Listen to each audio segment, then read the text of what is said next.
Hey guys, I think it's been a few months since my last video on this Philco 38.7 chair side. When I had left off last, I said I was going to rub out the finish in my spare time. Well, I'm happy to say that I'm finally done. So over the ensuing weeks, occasionally while watching TV usually, I would work on the finish. I used some fine grit sandpaper and then moved on to pumice and rotten stone, and then finally this special wax I got from one of my YouTube fans. I don't know what it is, I just know it works really well. He says it has a super fine abrasive and then a really high quality wax in it.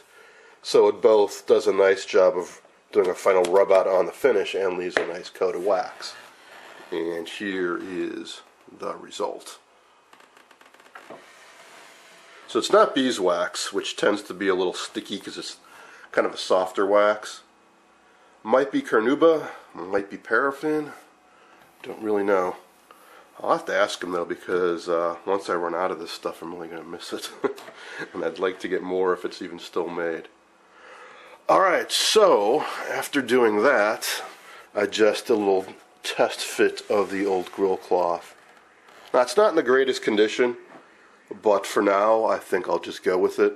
It's got a little tear up top, and it's a little stretched out, and it's a little tear down there. But what I want to focus on right now is the screw heads. They're all supposed to look like that.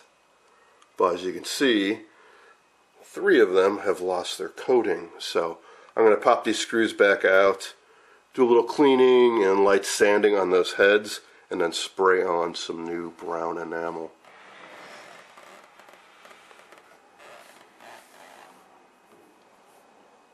This is the stuff I'm going to use. I've tried various dark brown spray paints over the years, and this, which is Gloss Dark Walnut Rust-Oleum Enamel.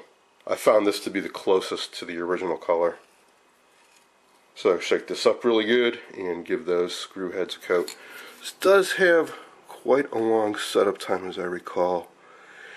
Yeah, it dries to touch in 2 to 4 hours, safe to handle in 5 to 9, fully dry in 24. So I'm going to do this morning, and by the time I'm done with work, the screws should be set up enough that I can work with them. The repainted screw heads turned out really nice, so now I'm going to proceed with installing the speaker grill and speaker.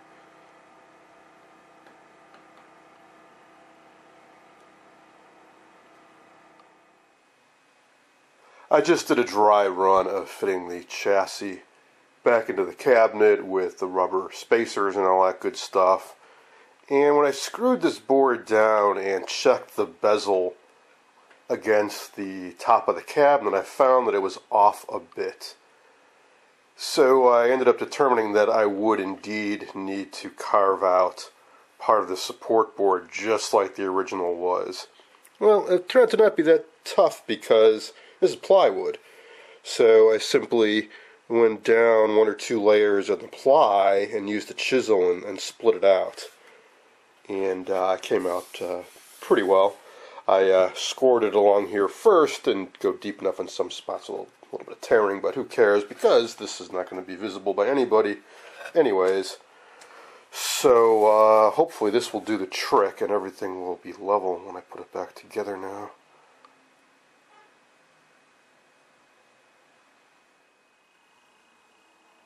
Trimming that support board seems to have done the trick. I've got the chassis installed, everything is lined up. Or so I thought.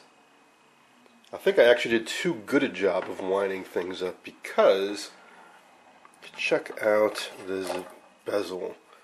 There are the original mounting holes. You can see one is about 3/8 of an inch from the edge, and the other is very close to the edge. Well, what happens is, if I line this up on the original holes and rotate the tuning mechanism, things seem to be okay until get up here. It's bashing into the edge of the bezel. So what I think happened is when they originally made this, put the chassis in, it was probably off-center from the opening a bit, and they centered the bezel around it and then drove the screws in. So what I'm going to need to do is actually go up a bit. Now the only downside to that, other than having to make some new holes, is that there are some marks left in the wood.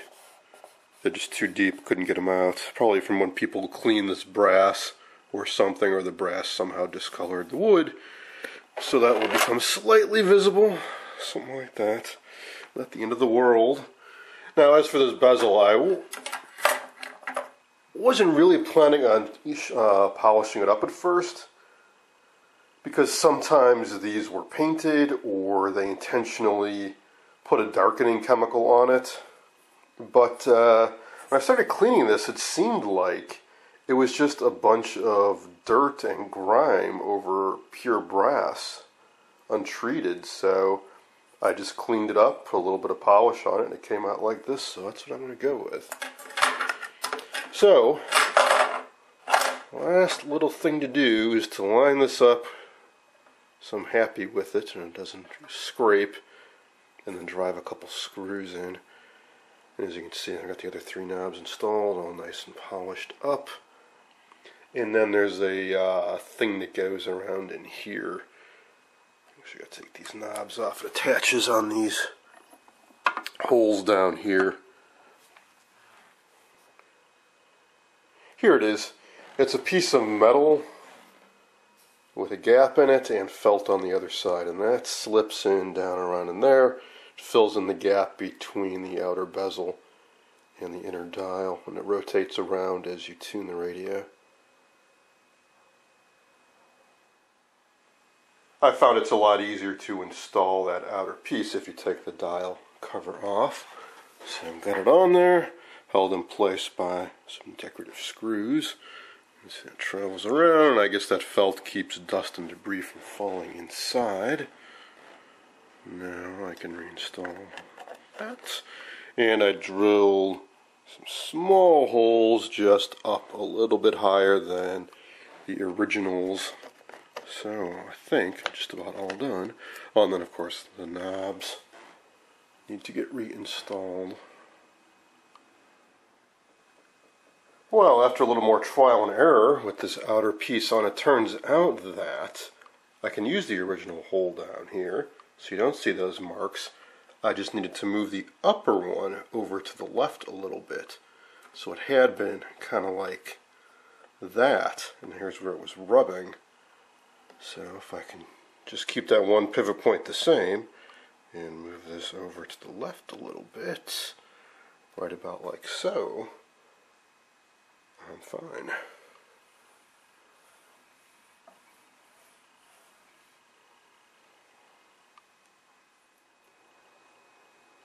And now for the knobs.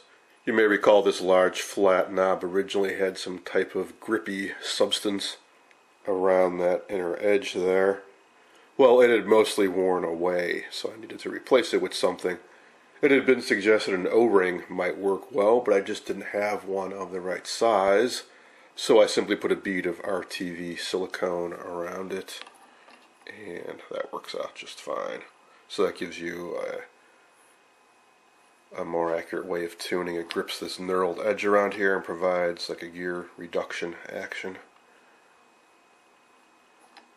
And then this knob simply goes in like so, and you tighten that inner piece down.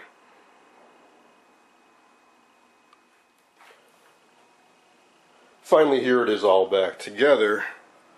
Now let's see if it actually still works. I left the kill switch enabled, so with this up all the way, shouldn't be any sound as I tune around the dial. But if I go in one notch, to deepen that relationship. Now, I don't have any antenna hooked up right now, but it has pretty good reception, even as is.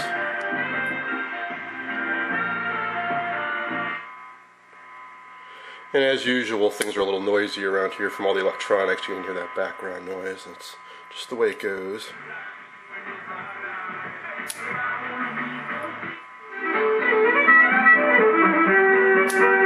That clacking you're hearing is when I let go of this and the spring kicks it back up. As for the sound, it's a little odd hearing it coming from so far down, but it sounds alright.